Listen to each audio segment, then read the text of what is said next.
Hello students, welcome to my channel. तो आज की इस वीडियो में मैं आपके BA fifth semester English literature के पेपर नंबर 2 का क्वेश्चन आंसर बताने वाली हूँ। अगर आप लोग बीए फिफ्थ सेमेस्टर में इंग्लिश लिटरेचर का एग्ज़ाम 2025 में देने वाले हैं तो यह वीडियो आपके लिए महासंग्राम रिवीजन क्लास है। क्योंकि देखिए, जो आपकी 1 से लेकर 8 तक की यूनिट्स हैं, हर एक सब्जेक्ट की पेपर 1 एंड पेपर 2 की वो मैं कंप्लीट करवा चुकी हूँ न्यू सिलेबस के अकॉर्डिंग। और आज के इस वीडियो में हम आपका क्वेश्चन आंसर देखने वाले हैं, जहां से आपके एग्जाम में क्वेश्चन आने वाला है। देखिए, आपके सिलेबस में 8 यूनिट हैं और 8 यूनिट पर मैं 8 वीडियोस इंपॉर्टेंट क्वेश्चन आंसर की प्रोवाइड करूंगी। और आज की इस वीडियो में हम आपके यूनिट नंबर 1 का इंपॉर्टेंट क्वेश्चन देखने वाले हैं। जितने भी क्वेश्चन आपके यूनिट नंबर 1 से पूछे जाएंगे वो सारा का सारा हम आज की वीडियो में कवर कर लेंगे। जितने भी टॉपिक आपके हैं सब हम आज की वीडियो में देख लेंगे और वैसे ही क्वेश्चन आपके एग्जाम में पूछे जाएंगे जितने भी क्वेश्चन है। और जो आपके देखिए लॉन्ग क्वेश्चन होंगे उन पर अलग से मैं वीडियो अपलोड कर रही हूँ, तो उसके लिए आपको परेशान होने की ज़रूरत नहीं है। आपके सिलेबस में जो नॉवेल दी गई है उनको मैं पढ़ा चुकी हूँ और उनसे रिलेटेड जितने भी important long and short question answer हैं उन पर मैं वीडियोज़ अपलोड कर चुकी हूँ। चलिए आज का ये इंपॉर्टेंट वीडियो शुरू करते हैं। और स्टूडेंट्स, आप किसी भी यूनिवर्सिटी के हो, अगर आप बीए फिफ्थ सेमेस्टर में हैं तो आपका यही पेपर होने वाला है, British American and popular Indian fiction. क्योंकि एनपी 2020 के अकॉर्डिंग हर यूनिवर्सिटी का सिलेबस सेम हो चुका है, तो उसके लिए आपको परेशान होने की ज़रूरत नहीं है। चलिए वीडियो स्टार्ट करते हैं। आपका फर्स्ट इंपॉर्टेंट क्वेश्चन है, right A note on the plot.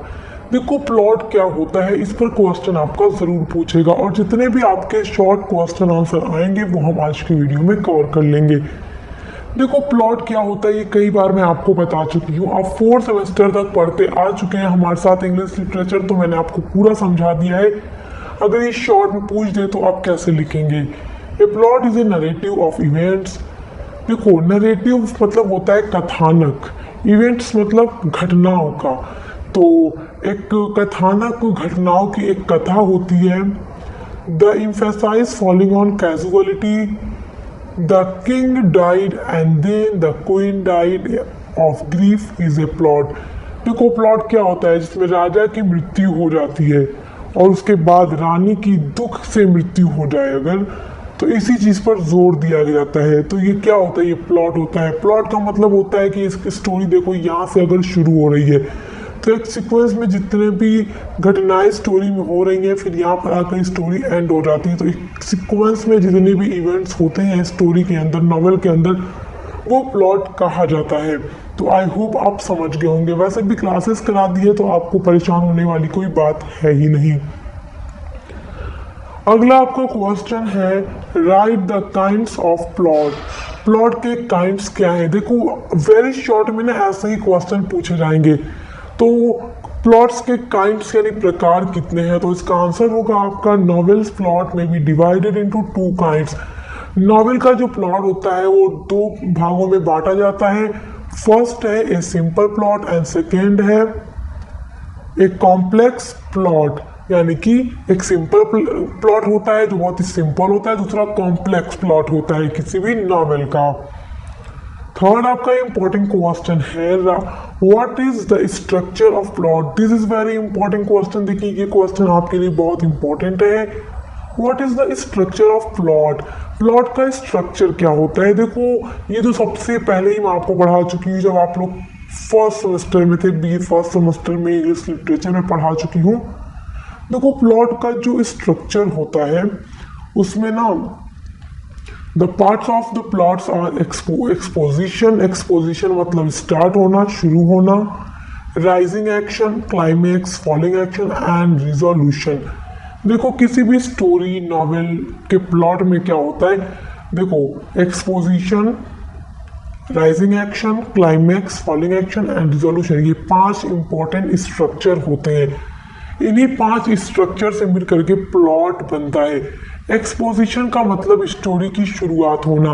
Rising action, जब स्टोरी चलते चलते आप देखेंगे कि सभी के बारे में इंट्रोड्यूस होता है। जब आप कोई मूवी देखते हैं तो मूवी शुरू होती है, फिर सभी कैरेक्टर्स से आप लोग इंट्रोड्यूस होते हैं कि कौन हीरो है, कौन हीरोइन है, कौन विलेन है, कौन किसके फैमिली के लोग हैं, सभी के बारे में आप जानते हैं। फिर स्टोरी आगे बढ़ती है और जैसे ही स्टोरी आगे बढ़ती है तो तीसरा स्टेज आता है क्लाइमेक्स का। क्लाइमेक्स में क्या होता है कि जो मेन कैरेक्टर होता है, जो मेन हीरो या हीरोइन होता है, वो स्ट्रगल करता है, क्लाइमेक्स होता है। आप देखेंगे कि विलन जो होता है किसी भी स्टोरी के अंदर, उसकी हमेशा से यही इच्छा होती है कि वो हमेशा मेन कैरेक्टर हीरो को क्या करे, तकलीफ पहुंचाए। तो इस तरह की भावना विलेन के अंदर होती है। तो जो मेन कैरेक्टर होता है उसके लिए क्लाइमैक्स होता है, वो स्ट्रगल करता है। उसके बाद आप लोगों ने ऐसा देखा होगा मूवी में कि अरे जब हीरो और हीरोइन एक साथ खुश रहने लगते हैं तो विलेन को देखा नहीं जाता, वो हीरोइन को अगवा कर लेता है। तो अब क्या है कि हीरो के लाइफ में क्या है, बड़ी समस्या सामने आ गई, तो वो विलेन से लड़ता है, झगड़ता है, क्लाइमैक्स होता है। उसके बाद जा करके सब कुछ सही हो जाता है, तो फॉलिंग एक्शन होता है, मतलब स्टोरी एंडिंग की तरफ चल रही है। यहाँ पर आते आते इस स्टेज पर आते आते फॉलिंग एक्शन वाले सब कुछ सही हो जाता है सबके जिंदगी में, और फिर रिजोल्यूशन यानी कि एंड हो जाता है स्टोरी का। तो इस तरह से कोई भी स्टोरी में 5 ये मेन इवेंट्स होते हैं, प्लॉट यही होता है, मतलब इन्हीं 5 इवेंट्स से मिलकर के प्लॉट बनता है। तो आई होप कि आप ये बहुत अच्छे से समझ गए होंगे। आपका देखिए नेक्स्ट इंपॉर्टेंट क्वेश्चन है, what is the function of plot. Plot का फंक्शन क्या है। देखिए मैं बार बार कहूंगी कि आप हमारी पूरी वीडियोस अगर देखेंगे जिनकी ऑब्जेक्टिव्स टाइप पेपर भी होगी या फिर इनके सब्जेक्टिव, दोनों के लिए हेल्पफुल होगा। पूरी वीडियो देखने का फायदा ये होता है कि कोई भी क्वेश्चन एग्जाम में आ जाता है वो आपको पता होता है और आप इजीली उसका आंसर लिख लेते हैं। तो फंक्शन क्या है प्लॉट का। तो देखो plots function is not only simple. Plot का जो फंक्शन है, जो कार्य है, वो केवल सिंपल नहीं है, आसान नहीं है, बट आल्सो इसेंशियल। इसेंशियल मतलब होता है आवश्यक होना, जरूरी होना, बल्कि ये जरूरी भी है। इट प्रोवाइड्स स्ट्रक्चर, ये देखो, it provides structure, builds tension and excitement and keeps the reader engaged.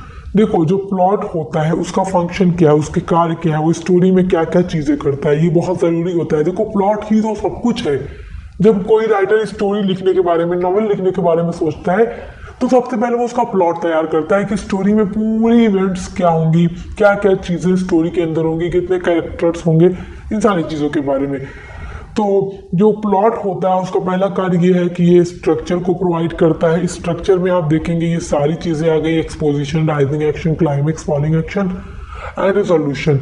And ये बिल्ड टेंशन, मतलब ये टेंशन को भी क्रिएट करता है स्टोरी के अंदर। देखो अगर आप कोई स्टोरी पढ़ते हैं, मेन हीरो या हीरोइन के लाइफ में कोई प्रॉब्लम्स आ जाती हैं, तो जो पढ़ने वाला रीडर होता है वो क्या होता है, परेशान हो जाता है, वो थोड़ा टेंशन उसके अंदर हो जाती है कि अरे अब आगे स्टोरी में क्या होगा।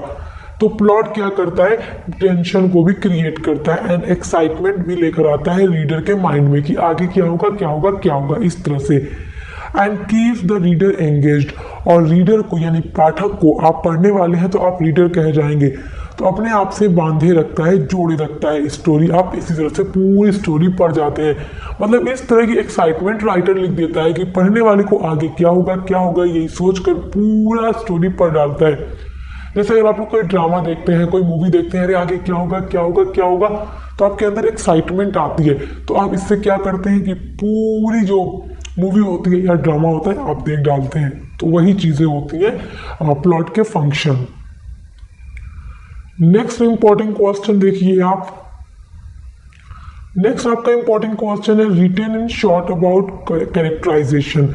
कैरेक्टराइजेशन के बारे में एक शॉर्ट नोट लिखो। देखो कैरेक्टराइजेशन बहुत इंपॉर्टेंट है एंड ये किसी भी स्टोरी, नॉवेल का एक मेन एलिमेंट होता है।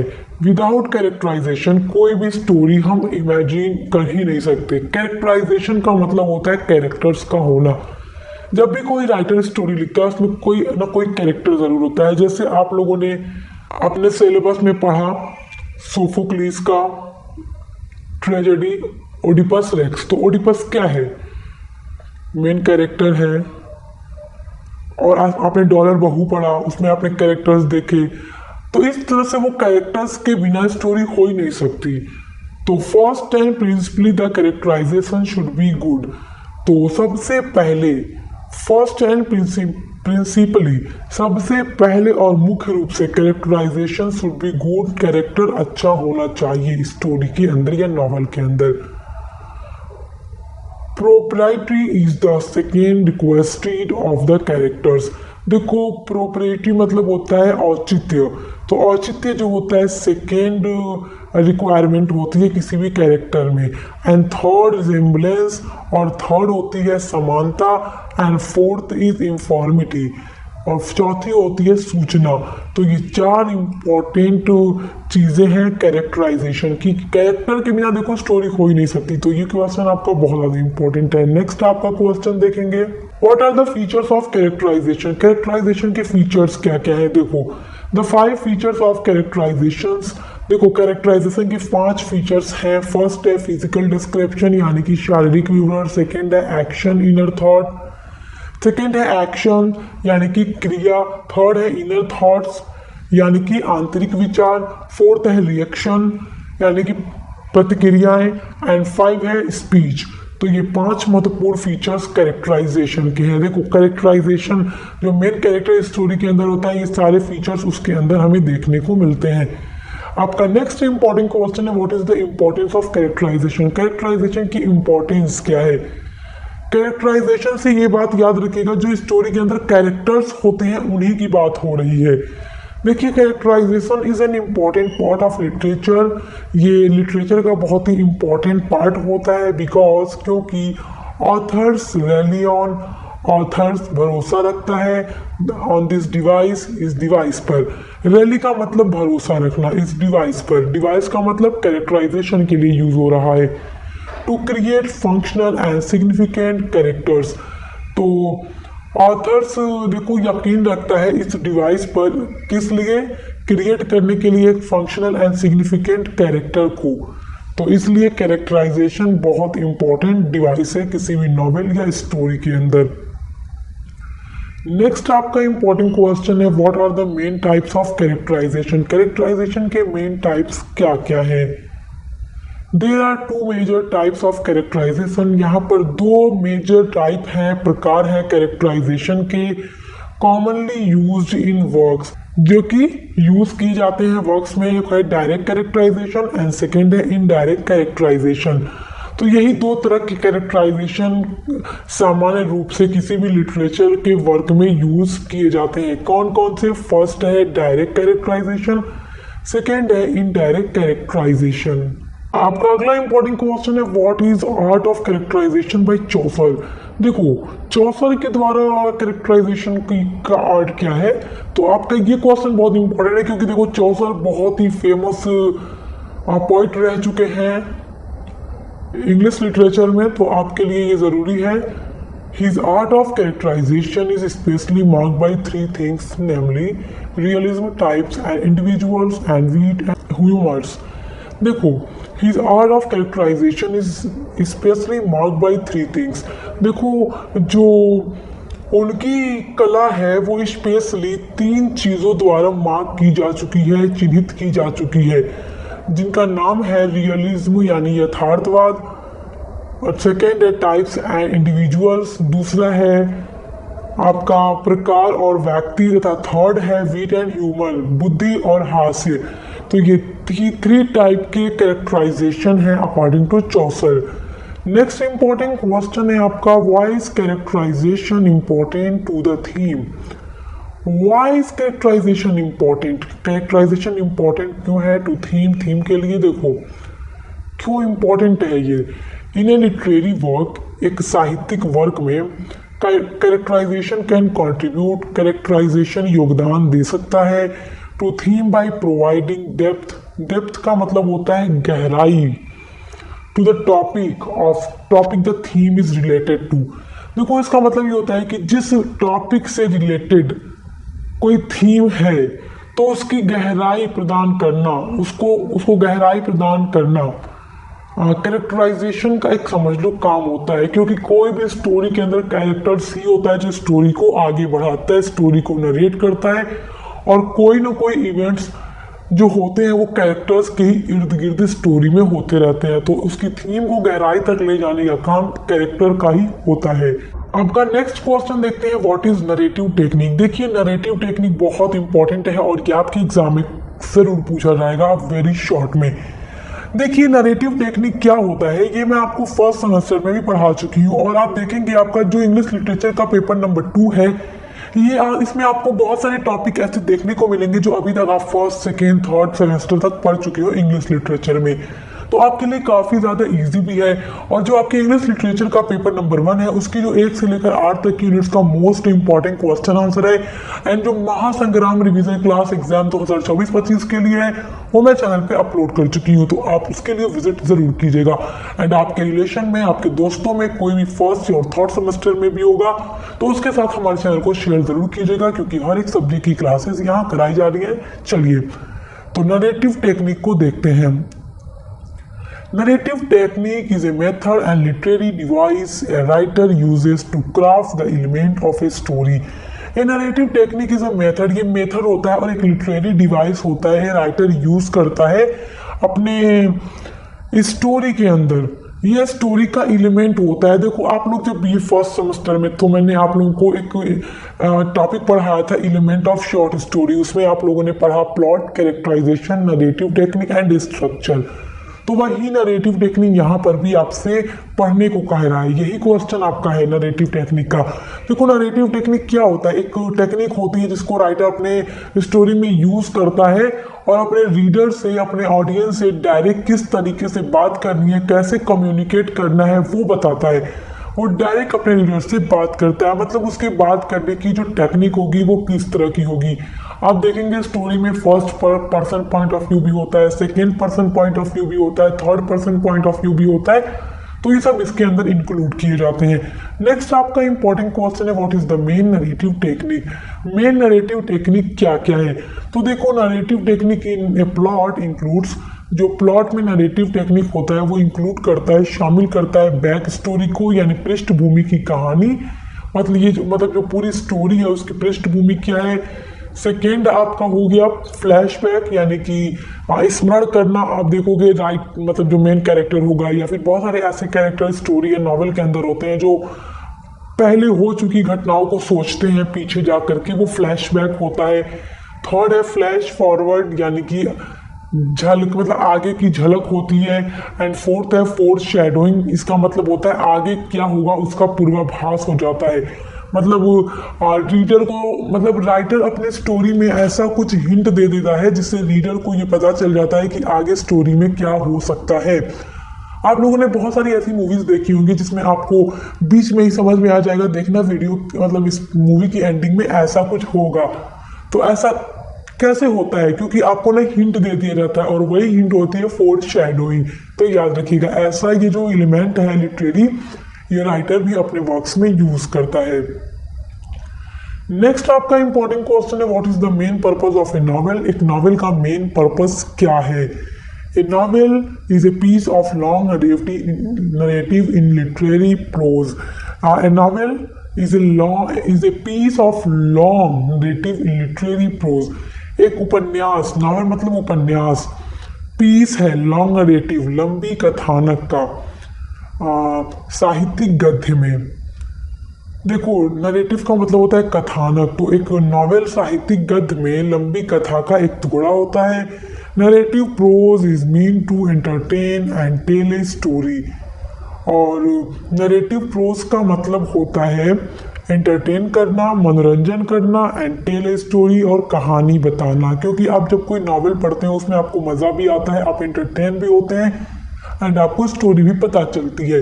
तो इसका मतलब यही होता है, इसका पर्पस यही होता है। तो नॉवेल वाला क्वेश्चन जरूर आएगा, तो आप इसको अभी नोट डाउन कर लीजिए।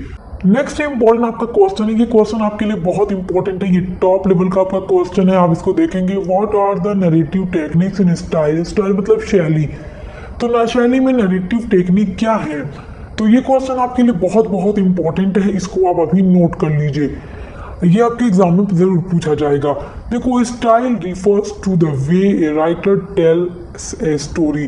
जो शैली होती है वो रिफर करती है, संदर्भित करती है एक वे को, एक तरीके को, कि राइटर कैसे अपनी स्टोरी को कहेगा। क्योंकि नरेटिव टेक्निक में राइटर क्या करता है, अपनी स्टोरी को बताने का तरीका ढूंढता है, किस वे में वो अपने रीडर से बात करेगा। Some writing techniques associated with styles are metaphors. शैली से जुड़ी कुछ लेखक तकनीकें होती हैं जिसमें मेटाफर है, ये सारे आप देखेंगे क्या फिगर ऑफ स्पीच है।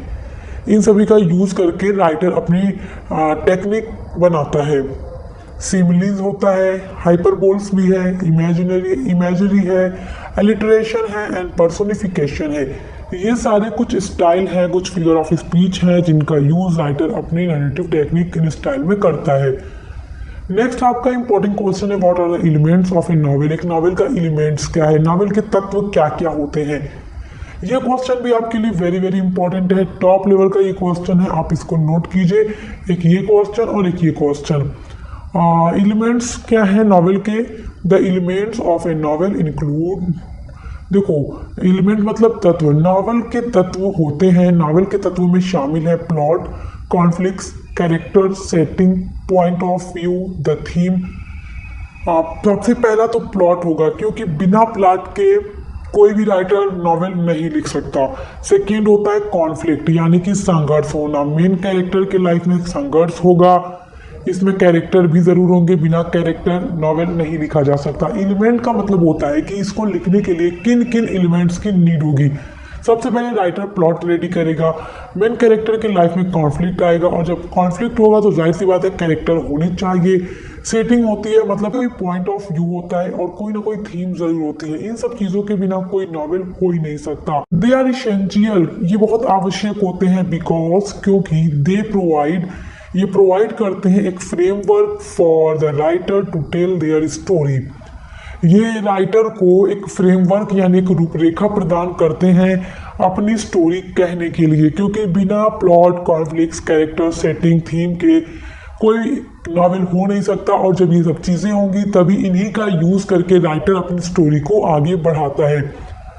अगला इंपॉर्टेंट क्वेश्चन देखेंगे। अगला आपका इंपॉर्टेंट क्वेश्चन है, what is the most important element of novel. ये क्वेश्चन भी इंपॉर्टेंट है। What is the most important element, most important element क्या है नॉवेल के। कैरेक्टर इज परहैप्स, जो कैरेक्टर होता है नॉवेल के अंदर वो शायद मोस्ट इंपॉर्टेंट एलिमेंट होता है किसी भी नॉवेल का। As thing must happen to someone or something in order to progress a story, जैसे किसी कहानी को आगे बढ़ाने के लिए जो चीजें होंगी, जो भी इवेंट्स होंगे, तो किसी न किसी के साथ ही तो घटित होंगे। बिना कैरेक्टर के कोई इवेंट हो ही नहीं सकता। अगर देखो कोई कहानी है उसमें कोई कैरेक्टर ही ना हो, जैसे अलग अलग कैरेक्टर होते हैं, तो अब कैरेक्टर है ही नहीं। अब जैसे आपने मैकबेथ पढ़ा, तो मैकबेथ में भी बहुत सारे आपने कैरेक्टर्स देखे, तो मैकबेथ में अगर नहीं होते ये सारे, या आपने थर्ड सेमेस्टर में पढ़ा है ड्रामा है विलियम शेक्सपियर का, तो उसमें नहीं होते तो कैसे कोई भी इवेंट्स, कोई भी घटनाएं हो पाती। तो सबसे इम्पोर्टेंट जो एलिमेंट है नॉवेल का वो कैरेक्टर है, क्योंकि इन्हीं के इर्द गिर्द घटनाएं होती रहती हैं। तो आज की वीडियो में मैंने आपको महत्वपूर्ण क्वेश्चन आंसर बता दिए हैं, जो आपको बहुत अच्छे से तैयार कर लेना है एग्जाम 2025 के लिए। इससे बाहर आपका कुछ आने नहीं वाला है। यूनिट नंबर 1 से ऐसे ही क्वेश्चन आएंगे और